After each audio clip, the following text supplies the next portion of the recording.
Francesco Rizzuto is a professor of European law and head of the School of Law at Liverpool Hope University, and he joins us now live from Liverpool in the UK. Thank you so much, Professor, for joining us here on the News Hour. Now, reality is there will always be a crisis that will lead to people seeking asylum in Europe. What are some issues the EU is facing at the moment that they say doesn't allow them to open up their borders to people who are desperate enough to risk their lives to make this journey?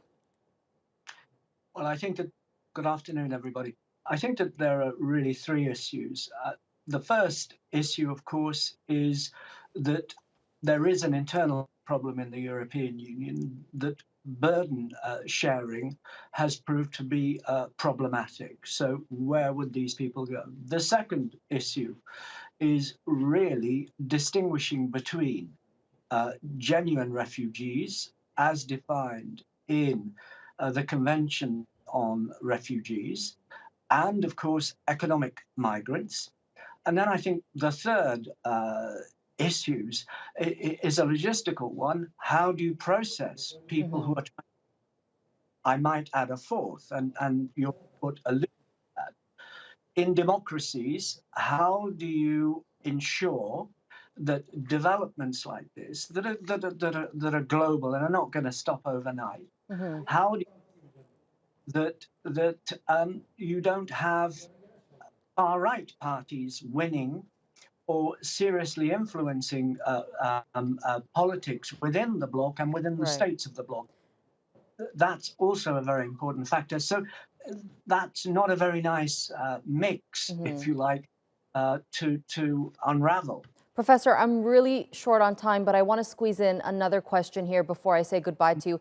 I want to talk about the treatment of the migrants. We've seen time and time again migrants being treated poorly, pushed back into the Aegean Sea by Greek authorities, beaten in Hungary, and most recently using force with water cannon and tear gas in Poland.